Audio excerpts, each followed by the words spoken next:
Student, myself Dr. Sangeeta Sharma, associate professor PG department of chemistry, government डोंगर college Bikaner. आज हम BSc part second के third paper में electrochemistry की सेकेंड यूनिट को पढ़ेंगे। Nernst equation. किसी सेल में विद्यमान इलेक्ट्रोड पर जो रासायनिक अभिक्रियाएं संपन्न होती हैं उन्हें इलेक्ट्रोड अभिक्रियाएं कहते हैं। सेल में विद्यमान विलयन और इलेक्ट्रोड की प्रकृति के हिसाब से कई प्रकार की रेडॉक्स रिएक्शन संपन्न होती हैं। सेल विभव पर ताप व सांद्रता दोनों के प्रभाव को बताने वाले समीकरण को नर्स्ट इक्वेशन कहते हैं। Nernst equation shows effect of temperature and concentration on cell potential. किसी भी रासायनिक अभिक्रिया के लिए गिब्स की free energy delta G is equal to delta G zero plus R T L N Q के बराबर होती है, जहाँ पर क्यू सांद्रता अथवा सक्रियता का कोई एक पद है। किसी सेल के लिए delta G is equal to minus N F E cell होता है और delta G zero is equal to minus N F E zero cell होता है। डेल्टा जी और डेल्टा जी जीरो के मान अगर हम गिब्स फ्री एनर्जी वाली इक्वेशन में रखेंगे तो हमें minus N F E cell is equal to minus N F E zero cell plus R T L N Q प्राप्त होता है।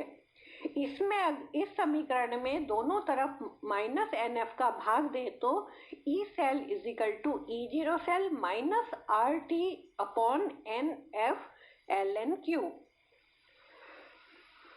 298 डिग्री अगर एल एन का साइन हटाते हैं तो ये हमको समीकरण प्राप्त होती है E cell is equal to E zero cell minus 2.303 R T upon N F log Q.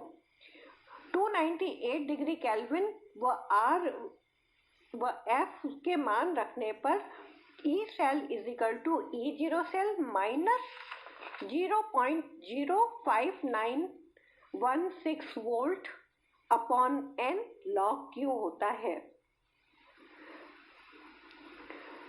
जो ये तीनों ही समीकरण नर्स्ट समीकरण के डिफरेंट टाइप्स हैं। अतः किसी भी सेल के लिए यदि मानक सेल विभव ई जीरो तथा सक्रियता या सांद्रता का मान ज्ञात हो तो सेल विभव को परिकलित किया जा सकता है। एक डेनियल सेल निम्न इक्वेशन द्वारा प्रदर्शित किया जा सकता है। बाईं ओर एनोड और दाईं ओर कैथोड होती है, left anode and right cathode. इसमें zinc dipped in zinc sulphate और copper dipped in copper sulphate होता है और जो डबल लाइन है वो पोरस स्पॉट को दिखाता है। तो इसमें दाईं ओर की इलेक्ट्रोड या अर्ध सेल के लिए इलेक्ट्रोड विभव का मान E right is equal to E copper ion in copper is equal to E zero copper ion in copper plus R T upon 2f ln copper concentration of copper ion.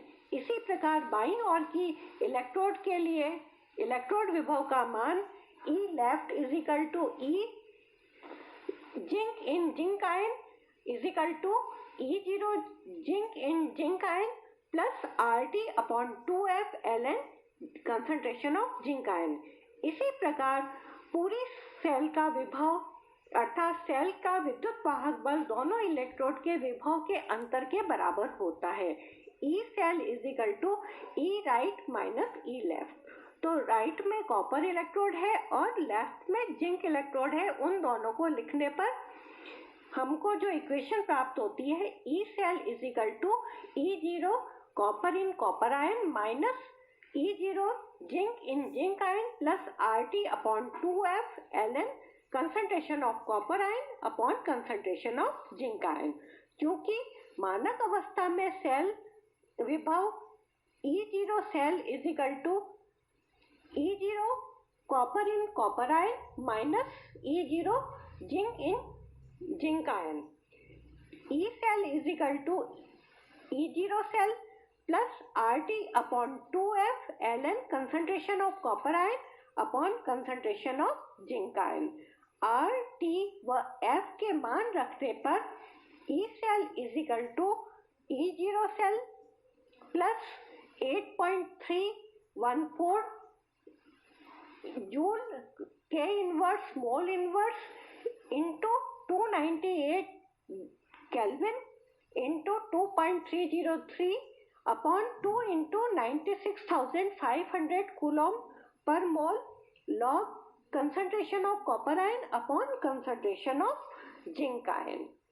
इसको solve करने पर हमें जो प्राप्त होता है वो E0 cell plus 0.0591 upon 2 log concentration of copper ion upon concentration of zinc ion, या E cell is equal to E0 cell minus 0.0591 upon 2 log concentration of zinc ion upon concentration of copper ion। जो ये समीकरण है वो ऐसी cell के लिए है जिसमें दोनों आयन समान संयोजकता वाले हो। यदि समान संयोजकता वाले नहीं हो तो उन्हें हम जनरल इक्वेशन के द्वारा ज्ञात कर सकते हैं। यदि एक आयन द्विसंयोजी हो और एक आयन मोनोवैलेंट हो तो जैसा कि निकल और सिल्वर इलेक्ट्रोड वाले सेल में है, निकल की वैलेंसी 2 है, सिल्वर की वैलेंसी 1 है, तो सेल अभिक्रिया निकल solid plus silver ion 2 silver ion ये 2 इलेक्ट्रॉन के साथ रिएक्ट करके निकल 2 प्लस आयन बनाएंगे और सिल्वर डिपॉजिट होगा।